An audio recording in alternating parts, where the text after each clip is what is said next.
You're welcome back. It's time for Joy News Interactive. Time to hear what you have to say about the stories that we put on our social media pages.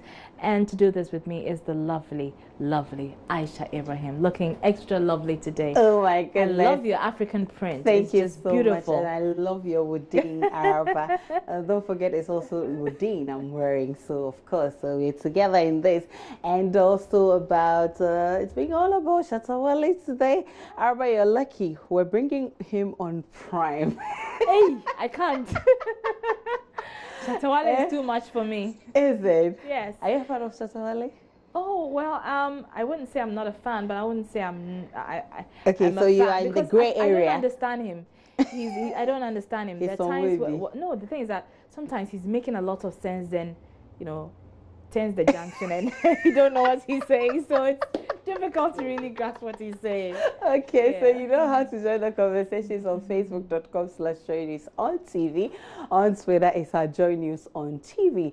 And on WhatsApp, the number is on your screen. Let's begin with lecturers at the Kwame Nkrumah University of Science and Technology, KNUST, who have declared an indefinite strike effective Friday following government's dissolution of the Governing Council and the subsequent inauguration of a 7-member interim council to run the affairs of the university for the next 3 months.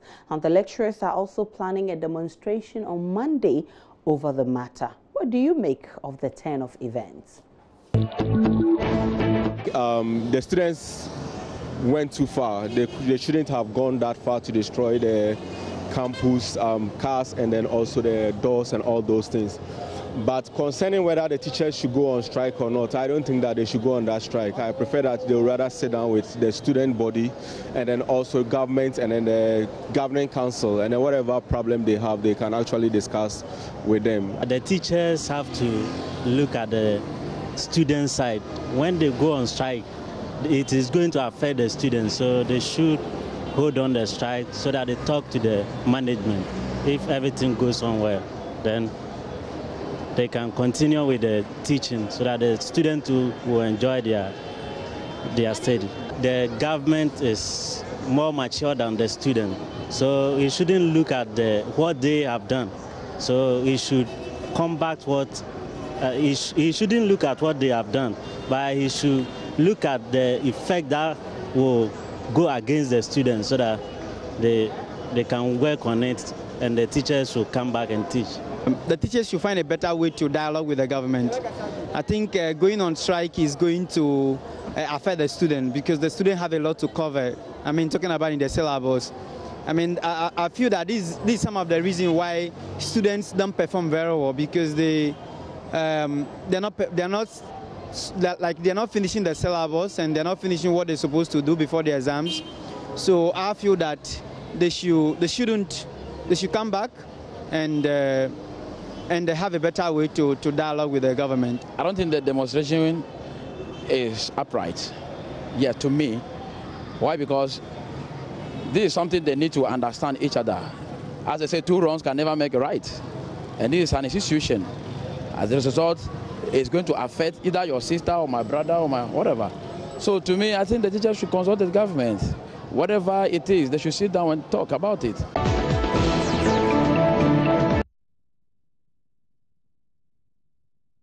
Okay, so let's check out what you've been posting on Facebook, Karama. And Odroma for Joseph writes, if you have a super incompetent president, a super incompetent government, and a super incompetent education minister who are bent on settling old scores and sacking public and civil servants who they perceive to be members of their political opponents, this is what happens. Hashtag Honorable Matthew Pokupempe, Minister of Education, must resign. Enoch Foreigner writes, so upon all those positions, Nanado gave his family members, they are not satisfied, they still want to lecture KNUST too. And Isabe Amu writes, well, personally, I think the government goofed by dissolving the governing council to begin with. The ruckus was about manhandling of the students by the security empowered by the school authorities. So the government could have intervened by setting up an independent body to investigate the truth or otherwise of the complaint. How does dissolving the governing body make us know who is telling the truth? And is it not strange for the SRC to be represented on the interim council and the lecturers out? The first person to have been slaughtered on this table is the Vice Chancellor then. Makes a lot of sense, though. Okay, Walanya Akwitia says the distress calls of the students fell on deaf ears all this while, and now their fury erupted, and also action was taken by the government, who thought it was within the means of the governing council to have resolved all their impasse. What were the lecturers doing all this while? Now they are striking. Interesting times are not far away from us. And Boateng Isiama writes, the university is an autonomous institution that the politicians shouldn't interfere at all.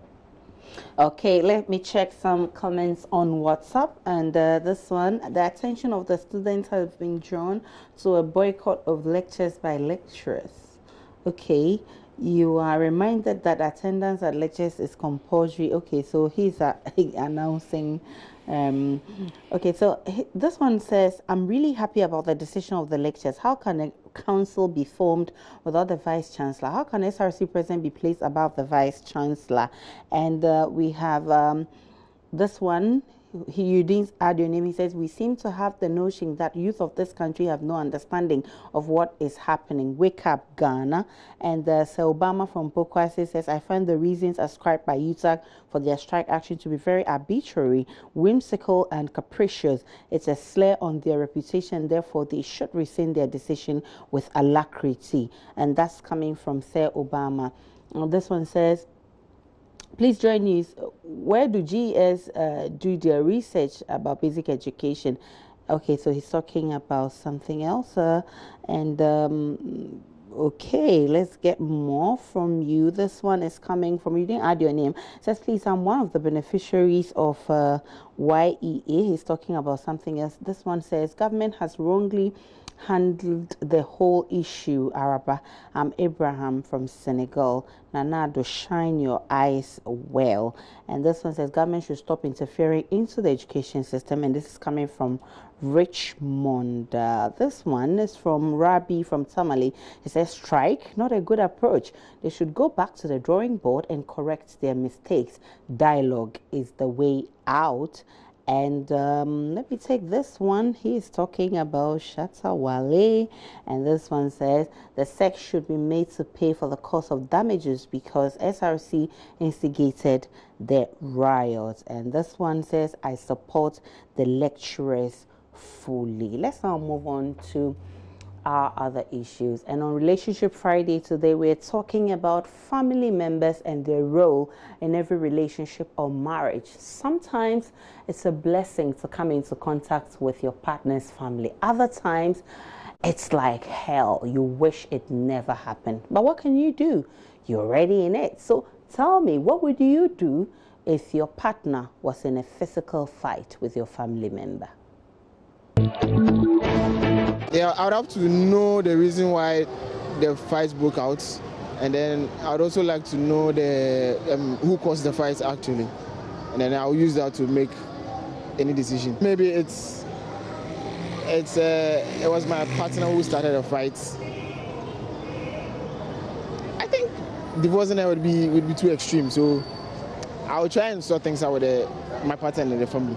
All you just have to do, you take your time, you have patience, because in stuff like this, you come across it definitely, and you just have to be patient. You just have to calm down, study the situation as the man of the house, put things together, bring the family as the man of the house and the wife together, and make a good round table, and you see things will just popped up and everybody will be okay. I'll have to sit the two of them down. That's my family and then also my partner, and then I'll find out what the issue is.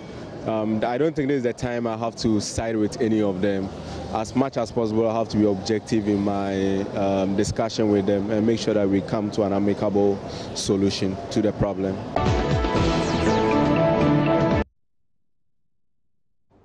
All right, so those are some comments. Let's check out what you've been saying on Facebook. Ahia Richard says, I will video them and upload it on Facebook. Okay. And Musa Rahim Bazi says, beat her up before asking her what caused the fight. Really?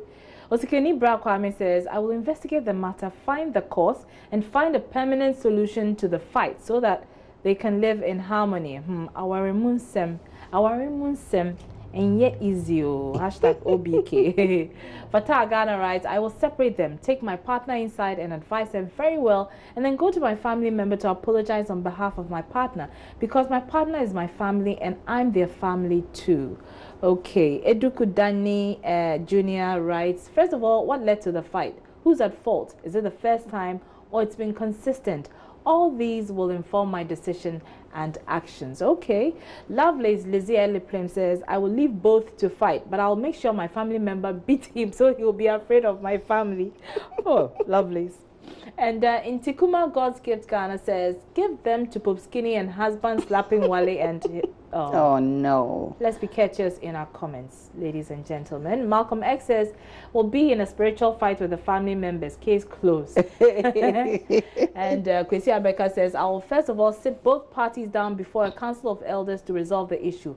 After, I will make the one responsible for the fight, beg the other party for forgiveness, and bring them together. There's a saying that when an issue arises, we use the mouth to settle it and not cutlass. Very well said. Okay, and let me get on to Sir Obama, who says, I will allow them to fight to the end since they are utilizing their energies. After which I'll congratulate the winner and rebuke the loser. Simple as ABCD. Really? All right, that's how we end the interactive segment. My name is Aisha Ibrahim. Many thanks for watching.